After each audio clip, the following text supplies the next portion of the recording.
حرام پیسوں سے بنے گھر کبھی آباد نہیں ہو سکتے۔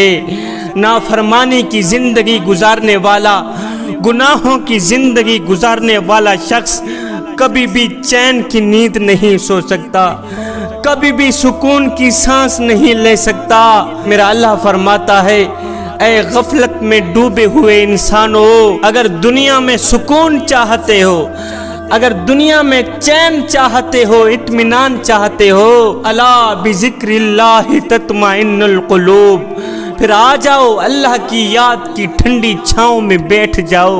جب تم اللہ کی یاد کی ٹھنڈی چھاؤں میں بیٹھ گئے، ہائے اللہ کی یاد کی ٹھنڈی چھاؤں میں ہی تمہیں چین ملے گا، اللہ کی یاد کی ٹھنڈی چھاؤں میں ہی تجھے سکون ملے گا، راحت ملے گی، اطمینان ملے گا۔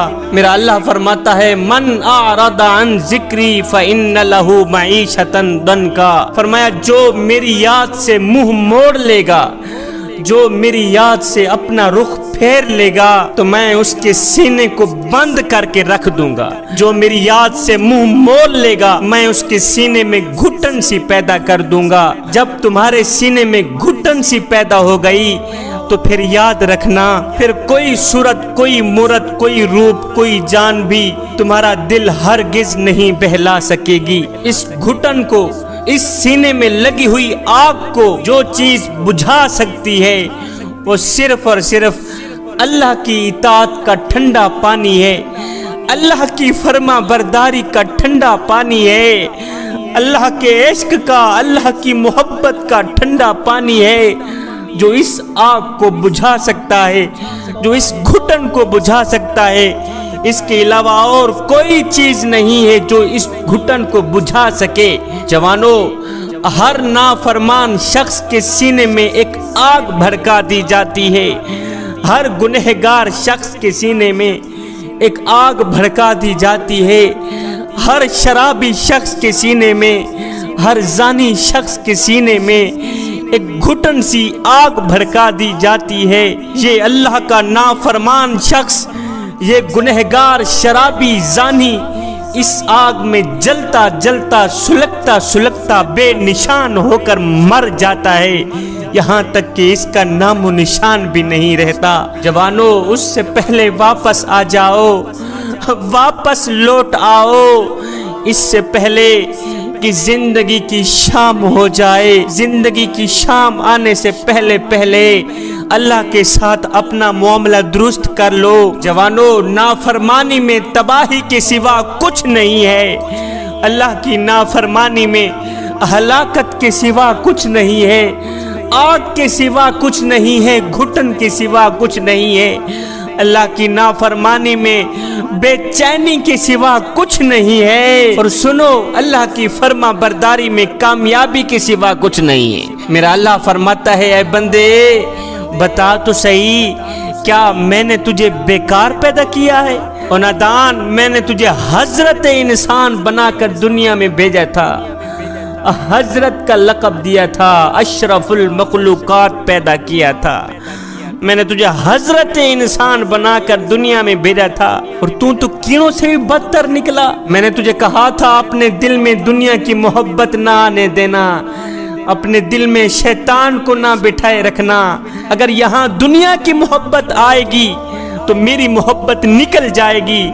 اے تو نے میری محبت کو نکال دیا، میرے رسول کی محبت کو نکال دیا، اور دنیا کی محبت کو تو نے یہاں سما دیا، اور تجھ سے بڑا نادان بھلا اور کون ہو سکتا ہے؟ اللہ فرماتا ہے، بندو مجھے ایک بات تو بتاؤ، کیا موت کے بعد تمہیں کوئی نہیں پوچھے گا؟ کیا قبر میں جانے کے بعد، مٹی میں جانے کے بعد، کیڑوں کی غذا بننے کے بعد تمہیں کوئی نہیں پوچھے گا؟ اب اس سوال کا کسی کے پاس کوئی جواب نہیں ہے، کوئی جواب نہیں ہے۔ پھر اس سوال کا میرا اللہ خود جواب دیتا ہے، فرماتا ہے، وَمَا خَلَقْتُ الْجِنَّ وَالْإِنسَ إِلَّا لِيَعْبُدُونَ، فرمایا میں نے تمہیں پیدا کیا ہے اور دیکھنا چاہتا ہوں کہ تم میرے بن کے چلتے ہو یا کسی اور کے بن کے چلتے ہو، تم میرے بن کے چلتے ہو یا دنیا کے بن کے چلتے ہو، تم میرے بن کے چلتے ہو یا شیطان کے بن کے چلتے ہو۔ اے گناہوں پہ گناہ کرنے والو، شراب پینے والوں، زنا کرنے والوں، حلال و حرام کی تمیز کیے بغیر خود اور اپنے بچوں کو کھلانے والوں، یہ مت سمجھنا کہ تمہارا رب سو گیا ہے، یہ مت سمجھنا کہ تمہارا رب سو گیا ہے۔ نہیں نہیں میاں، تمہارا رب تمہاری کرتوتوں سے باخبر ہے، تمہارا رب تمہاری کرتوتوں سے واقف ہے۔ یہ نہ سمجھنا کہ تمہارا رب کمزور ہو گیا ہے، سو گیا ہے۔ یہ ہرگز نہ سمجھنا کہ آبادی کی کثرت کی وجہ سے تمہارا رب گنتی نہیں کر سکے گا۔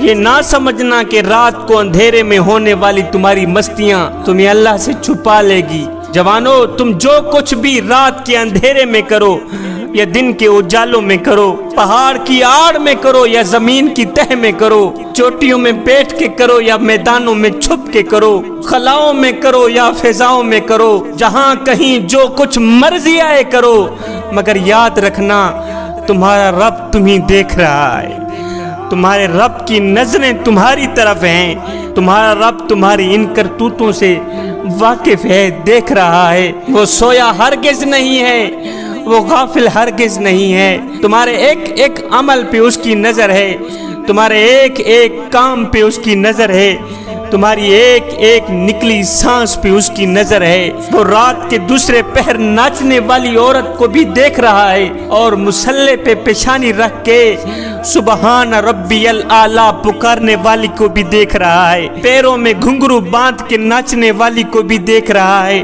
اور سجدوں پہ پیشانی رکھ کے رونے والی کو بھی دیکھ رہا ہے۔ دنیا والوں، تمہاری نظر چہروں پر پڑتی ہے، مگر میرے رب کی نظر بندے کے دل پر پڑتی ہے۔ حضرت حسن بصری کی ایک مریدنی تھی، اس کا ایک بیٹا تھا جو بہت ہی گنہگار تھا، بدکار تھا، سیاہکار تھا، شرابی تھا، زانی تھا۔ دنیا میں کوئی ایسا گناہ نہیں تھا جو اس نے نہ کیا ہو۔ ساری زندگی اس نے غفلت میں گزار دی، ساری زندگی وہ اپنے کریم رب کو ایک سجدہ بھی نہ کر سکا۔ آئے زندگی کا سورج ڈھل گیا، زندگی اوکھی سوکھی گزر گئی۔ جب زندگی کی آخری سانسیں آئی، یہ نوجوان بیمار ہو گیا، اتنا بیمار ہوا کہ موت کے سائے منڈلانے لگے۔ پکا یقین ہو گیا کہ اب میں نہیں بچ سکتا۔ وہ دیکھو موت کا فرشتہ نظر آ رہا ہے۔ اسے بھی پتا تھا کہ میں کتنا گنہگار ہوں، کتنا بدکار ہوں، کتنا سیاہکار ہوں۔ اس نے اپنی بڑی ماں کو کہا، ماں میں نے ساری زندگی غفلت میں گزار دی ہے، ساری زندگی غفلت میں ڈوبتے ہوئے برباد کر دی ہے۔ اب میری موت کا وقت قریب آ گیا ہے۔ ایک کام تو کر، جا اپنے پیر حضرت حسن بصری کے پاس، اسے جا کے کہے کہ میرا بیٹا مرنے سے پہلے آخر میں اپنی ایک چھوٹی سی خواہش آپ کی بارگاہ میں رکھ کے گیا ہے۔ وہ یہ ہے کہ میرا بیٹا چاہتا ہے کہ میرے مرنے کے بعد آپ ہی آئیں گے، میرا جنازہ پڑھائیں گے۔ اما جی، جب حضرت حسن بصری جنازہ پڑھانے آئیں گے تو یہ بھی ظاہر ہے کہ اس کے ساتھ اس کے مریدین و معتقدین بھی آئیں گے، اور باقی نہیں 2-4 بندے اکٹھے تو ہو جائیں گے۔ نہیں تو میں گنہگار ہوں، بدکار ہوں، سیاہکار ہوں، اگر میں ایسے ہی مر گیا تو کوئی بھی میرا جنازہ پڑھنے نہیں آئے گا۔ یہ بڑی ماں اٹھی، دوڑتے ہوئے بھاگتے ہوئے گئی اپنے پیر کے پاس، حضرت حسن بصری کا جا کے دروازہ کھٹکایا۔ حضرت حسن بصری باہر نکلے۔ ہاں بڑھیا، کہا حضرت آپ کی بارگاہ میں ایک چھوٹی سی عرضی لے کے آئی ہوں۔ میرا بیٹا زندگی اور موت کی کشمکش میں ہے، وہ ابھی مرنے والا ہے، اس کی خواہش ہے کہ میرے مرنے کے بعد میرا جنازہ آپ ہی پڑھائیں گے۔ حضرت حسن بصری نے فرمایا، اوہ بڑھیا، میں تو تیرے بیٹے کا جنازہ ہرگز نہیں پڑھاؤں گا۔ تیرا بیٹا گنہگار ہے، بدکار ہے، سیاہکار ہے، گندا ہے، خلیز ہے، شرابی ہے، یہ ہے وہ ہے۔ اس نے ساری زندگی اپنی کریم رب کی ذات کو ایک سجدہ بھی نہیں کیا، میں تو اس کا جنازہ ہرگز نہیں پڑھاؤں گا۔ یہ سنتے ہی بڑھیا روتی ہوئی چیختی ہوئی واپس اپنے گھر میں آئی۔ دیکھا بیٹا زندگی اور موت کی کشمکش میں ہے۔ جا کر کہا، بیٹے کاش کہ اگر تو نے زندگی میں ایک اچھا عمل بھی کیا ہوتا، ایک نیک عمل بھی کیا ہوتا، آج میرے پیر و مرشد تیرا جنازہ پڑھانے سے انکار نہ کرتے۔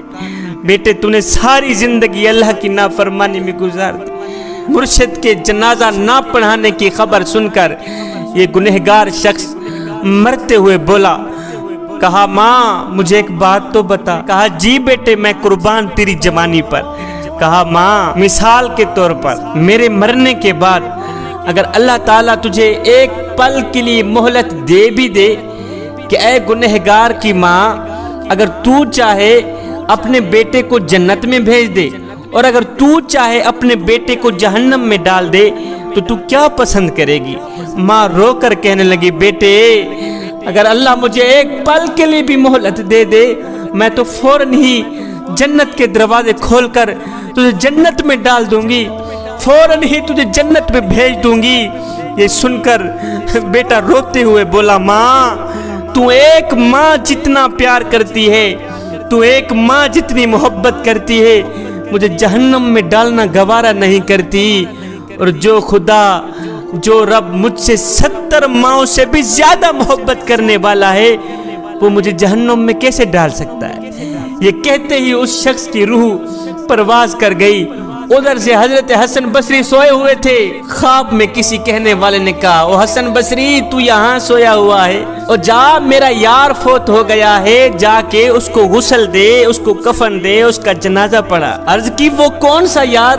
کسی کہنے والے نے کہا تیری مریدنی کا بیٹا, وہ جو گنہگار تھا, بدکار تھا, سیاکار تھا. اوہ وہ تو شرابی تھا, وہ تو زانی تھا, آپ کا یار کیسے بن گیا؟ کہا یار اسی وجہ سے بنا ہے, وہ جنت کا حقدار اس وجہ سے بن گیا ہے کہ مرتے وقت اس کی زبان سے ایک جملہ نکلا ہے کہ میرا رب مجھ سے 70 ماؤں سے بھی زیادہ محبت کرنے والا ہے. اللہ اکبر, 70 ماؤں سے بھی زیادہ محبت کرنے والا. وہ گنہگار شخص میرے کرم کا سہارا لیتے مرا ہے, وہ گنہگار شخص میری رحمت کا سہارا لیتے مرا ہے. اور جو گنہگار بھی, جو شخص بھی میری رحمت کا سہارا لیتا ہے, میرے کرم پہ نظر رکھتا ہے, میری رحمت پہ نظر رکھتا ہے, تو پھر میں اپنی رحمت کے صدقے اسے بخش نہ دوں, یہ میری رحمت گوارا ہی نہیں کرتی. ہے خشیت الہی میں آ کر خوف کی وجہ سے آنکھوں میں سے ایک آنسو نکلا تھا, ابھی ایک آنسو زمین پر نہیں گیا تھا, اللہ نے اس کی بخشش پہلے فرما دی.